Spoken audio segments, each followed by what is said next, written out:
That morning, I looked down at the small creek behind my house and couldn't believe my eyes. A thick layer of concrete was flowing from those fancy estates up the hill, turning my crystal-clear stream into an industrial wasteland. I thought, all right, you want to play the concrete game, Willow Creek HOA? Don't blame me when your pristine lawns turn into marshlands. Hey everyone, I'm Alex Finch, and I'm tuning in from what used to be the most peaceful corner of the Silverwood Estates. It was all about water versus concrete. Me against the High Society Management Board, led by a woman whose power suit collection was only rivaled by her entitlement complex. Let me tell you, this isn't just a story about a homeowner dispute. This is about what happens when you decide to ignore 150 years of natural engineering, and it's a story I lived, breath by angry breath. See, I'm a freelance hydrological engineer, been doing this for over a decade, specializing in sustainable water management. I grew up near the Columbia River, so water, its power, its importance, that's in my blood. It's my passion, not just my job. I chose this quiet nook of Silverwood specifically because of the beautiful stream that ran behind my property, what we always called Finch's Creek. It wasn't some ditch. This waterway had been here for over a century, long before these McMansions decided to sprout up. I'd have my coffee on the back deck every morning, watching the water dance, listening to the warblers. The place was alive, tadpoles in the spring, artists setting up easels in the summer. A delicate, perfect balance. That routine got bulldozed at 6 a.m. on a Tuesday, when I heard the unmistakable rumble of heavy machinery. I ran out to find Cassandra Cass Thorne, the HOA president, standing there with a clipboard, wearing one of her signature scarlet pantsuits, and that smile. You know, the one that says, "I'm better than you, and I'm about to prove it." Behind her, a crew was dumping concrete directly into my creek. "What the hell is going on, Cass?" I shouted, my voice raw over the diesel roar. She turned, not even bothering to lower her clipboard, adjusting her designer sunglasses. "Oh, Finch, we are improving this area. Building a premium pickleball court with an infinity-edge pool viewing deck. This project, according to our projections, will increase property values by 35%. She said it like she was reading an annual report, like destroying nature was a civic duty. "But this is a natural, protected stream. You can't just..." She cut me off with a flick of her hand, the perfect French manicure flashing in the sun. "I can and I will. The board voted 10-2, Alex. You lost. The thing is, I remembered that meeting, a hastily called session on a Wednesday afternoon when everyone with an actual job was working. Cass had presented a vague community beautification plan, all glossy renderings of fountains and walking paths, but never, ever did she mention paving over the creek, destroying the ecosystem, or building anything with the word premium in it. It was a classic HOA power play, done with smoke, mirrors, and a room full of retirees who depended on her for their social calendar. My heart sank watching that gray sludge swallow the clear water, fish struggling, a great blue heron standing confused on the bank, watching its hunting ground vanish. My neighbor, old Mr. Harrison, a retired attorney who knew every inch of this land since the 1960s, shuffled over in his robe and slippers, his voice trembling. "They can't do this, Alex. My grandmother used to tell me about catching brown trout here before the subdivision was even a dream. This creek has been the lifeblood of this valley for generations." "Don't worry, Mr. Harrison," I said, clenching my fists, the rage starting to burn deep inside. "I'll handle this." That night, I went full engineer detective. I pulled every HOA document, every bylaw, meeting minute, financial statement. What I found made my blood boil past the point of no return. Buried in the financial reports was evidence that Cass held controlling shares in Blue Ridge Development, the very company chosen for this project, and the contract value was inexplicably high. A blatant, stinking conflict of interest. The original meeting minutes? They were doctored, the vote misrepresented, and of course, the mandatory state environmental impact assessment was nowhere to be found. State law clearly mandates a thorough review and permits for any project altering a natural waterway. The next morning, I was at the county records office. I lucked out when the clerk, an old guy named Walter, recognized me from a water management conference. When I explained the situation at Finch's Creek, his eyebrows shot up. "They're what? Filling in that creek? That's sacrilege." Walter dug deep and came back with a stack of weathered folders, And that's when I hit gold. An ancient geological survey from 1903 detailing the valley's natural water systems, and a series of engineering reports from the pre-World War II era. The creek wasn't just scenic. It was the linchpin of the valley's flood mitigation system. The document explicitly warned that blocking this creek would lead to catastrophic flooding in the lower, more exclusive residential areas. It referenced the Hawthorne Drainage Network, an elaborate system of channels designed in the 1870s to manage water flow during heavy rains, a system largely buried and forgotten, but whose core structure, according to the maps, still lay beneath Silverwood Estates. Armed with this, I started formulating my plan. If Cass Thorne wanted to play God with nature, I'd show her what happens when you disrespect 150 years of hydraulic reality. I wouldn't break a single law. I would simply restore what was already there, documented and protected, and let nature take its course. My own survey using ground-penetrating radar confirmed the worst. The entire Silverwood Estates was built on a perched water table, essentially a full-blown underground lake, and Finch's Creek was the only natural relief valve. By pouring concrete, Cass hadn't built a tennis court. She'd basically hammered a cork into a massive, pressurized bottle that was still filling up with every storm. It wasn't about my backyard anymore. It was about preventing a community-wide disaster. I sent my formal report, complete with historical maps, modern measurements, and flood projections, to the State Environmental Protection Agency, the County Water Management Board, and every single HOA member. I also filed for an emergency injunction. Then I called Marcus Bell, the contractor Cass hired. Marcus was a decent guy. We'd worked together before. Marcus, you know this is illegal, right? I heard him sigh heavily. I know, Alex. But Cass threatened to expose some old zoning issues I had. Said she'd bankrupt me. I got a wife, 2 kids, one starting college next year. I can't afford to lose this contract. I felt for him. Truly I did. Okay, Marcus, just do me one favor. Tell me where they pour next. The pause was long, tense. They're extending the fill another 50 yards upstream tomorrow, he whispered.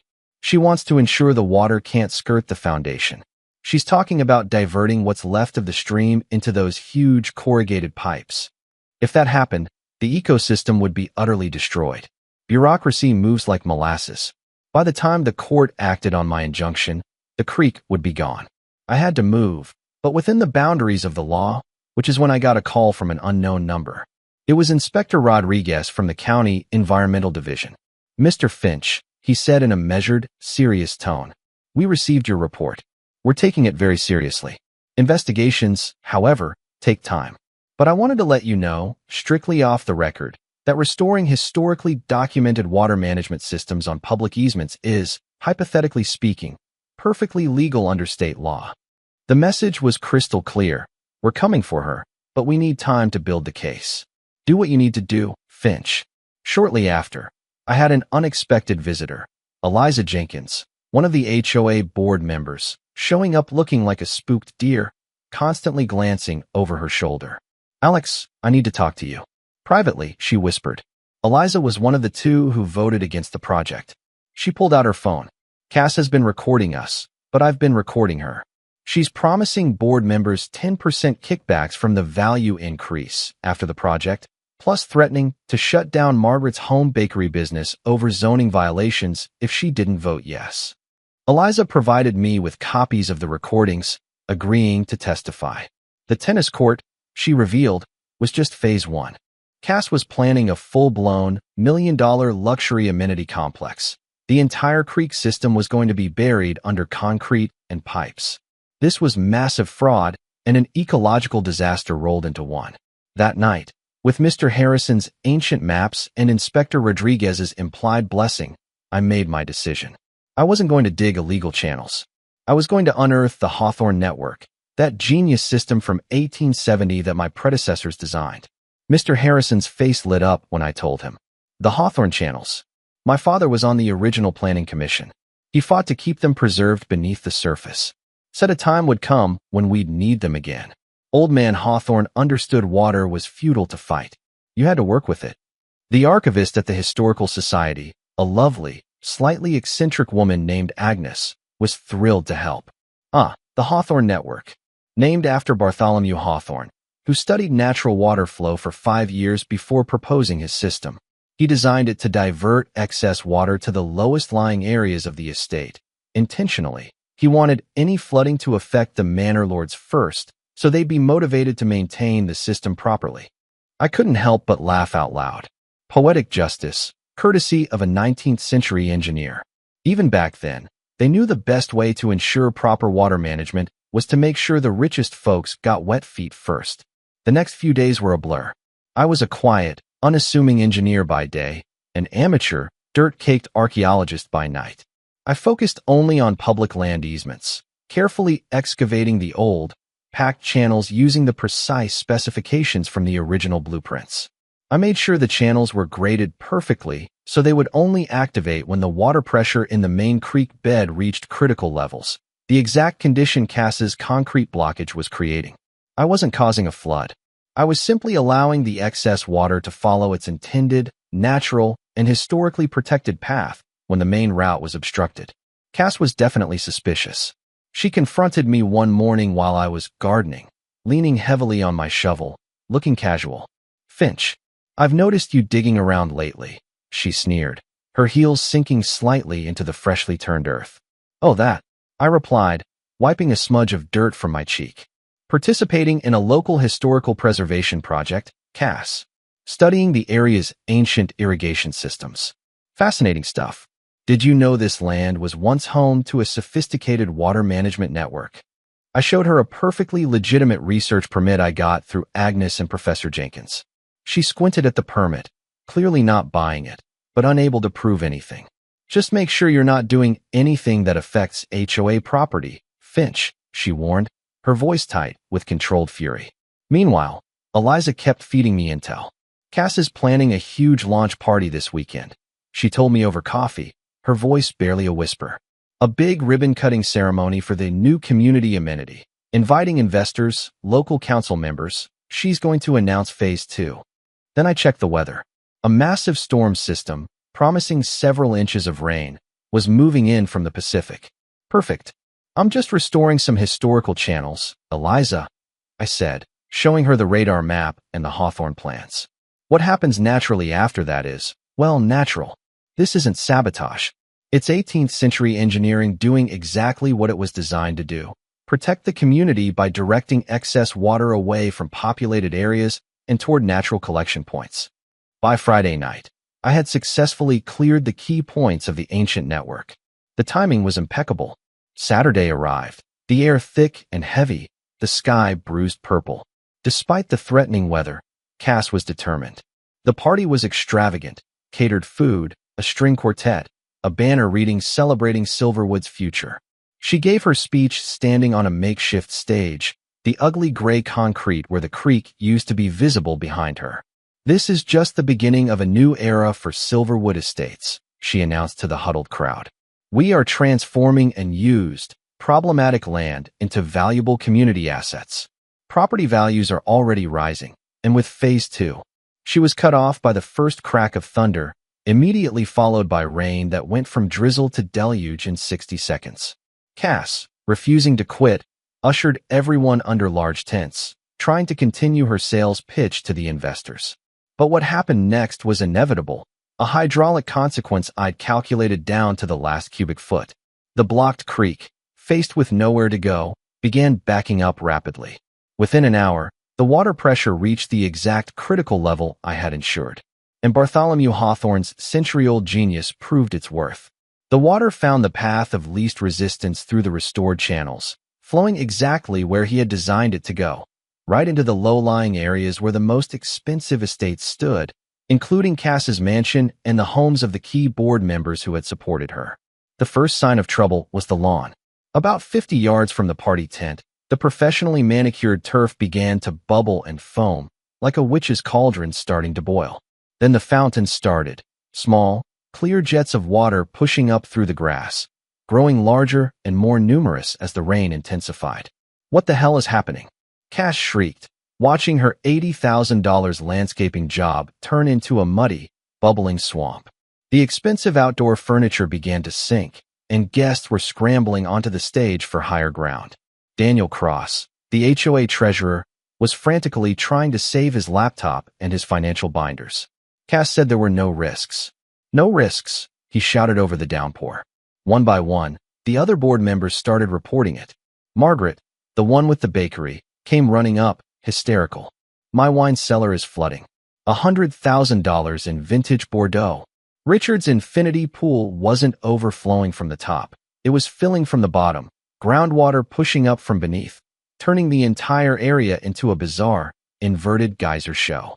The investors and council members, the ones Cass was trying to impress, were now standing under a dripping tent, witnessing a disaster that was literally rising from the ground. All of them taking photos and videos, no doubt already composing their social media posts about the debacle.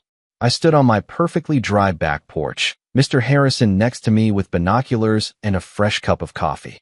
"Look at our president," Mr. Harrison chuckled, pointing to where Cass was trying to wade through the rising muck in her ruined designer suit and Gucci loafers.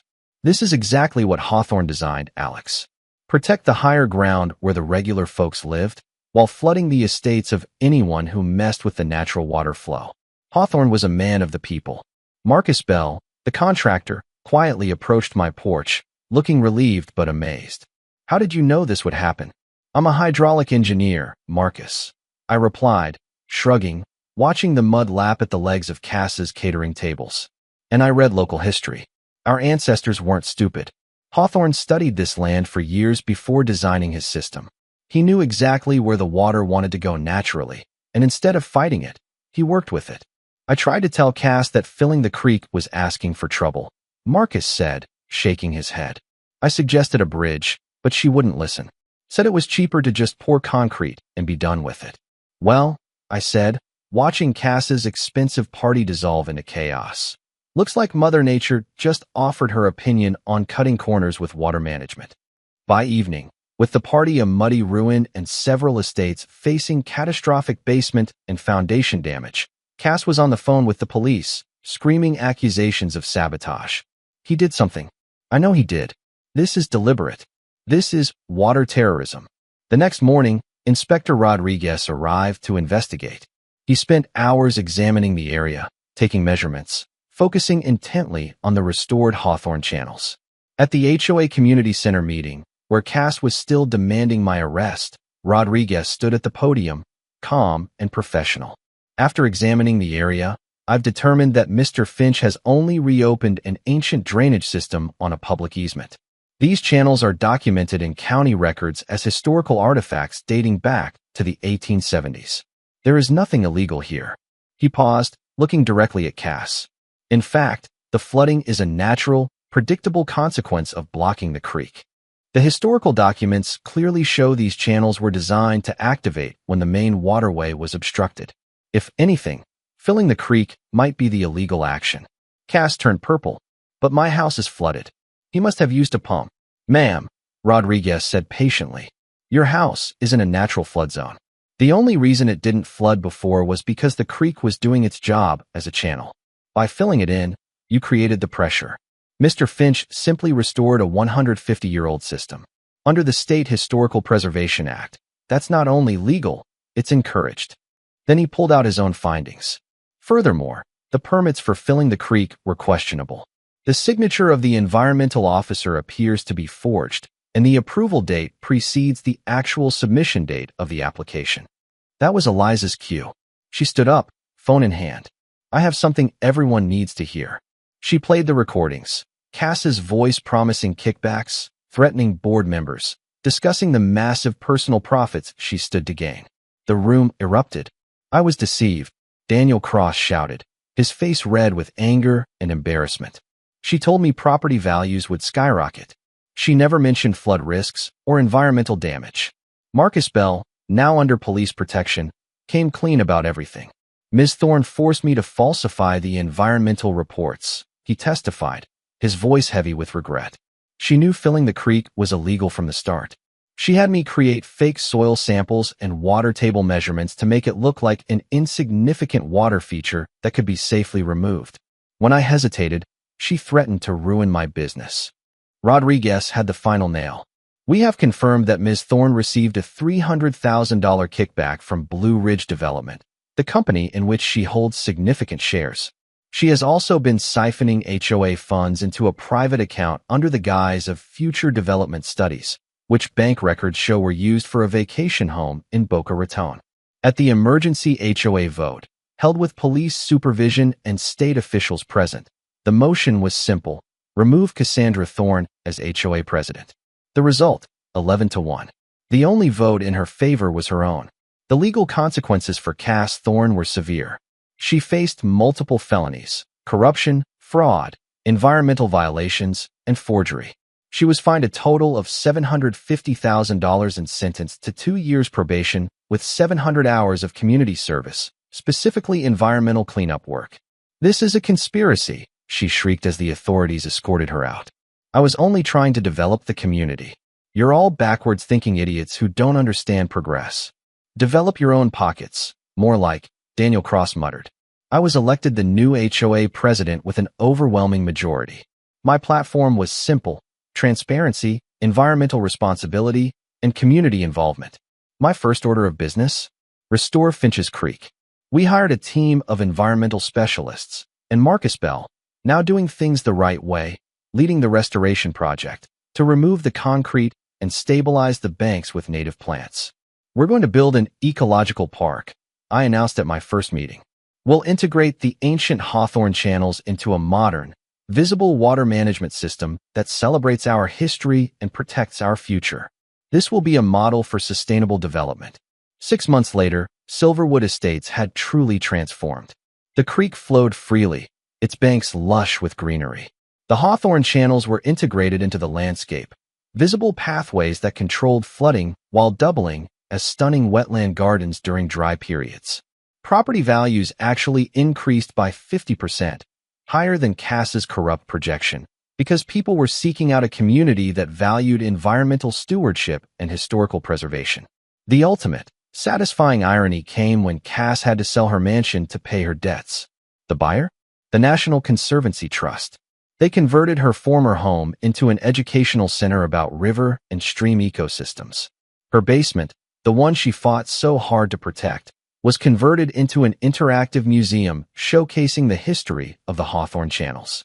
I visited the center one day and saw her, in her court-mandated volunteer vest, leading a group of middle schoolers. "And this," she was saying, pointing to a diagram of the creek system, "is why we should never interfere with natural waterways. Water always finds a path, and it's always better to work with nature than against it." She caught my eye and quickly looked away, her face flushing, wearing a simple uniform instead of scarlet silk. "Sometimes, Alex," Mr. Harrison observed, watching her from a distance, "justice isn't just sweet, it's educational." I stood by the babbling creek, watching dragonflies dance over the clear water, a family of ducks swimming peacefully. The old Hawthorne channels were a visible, beautiful part of the landscape, ready to protect us again. Nature is always smarter than we think. We just need to learn to listen. And if you're ever tempted to mess with natural waterways for personal gain, just remember Cass Thorne, the HOA president who tried to concrete over nature and ended up all wet in more ways than one. Water always wins. It just finds a different path, sometimes right through your $1,000,000 living room. Thanks for listening to my story. Have you ever faced a similar battle against HOA corruption or against someone trying to bulldoze common sense? Let me know in the comments below. Do you think what I did was justified, or do you think I went too far? Let's talk about it. Don't forget to like and subscribe for more stories about engineering, history, and the surprising power of poetic justice.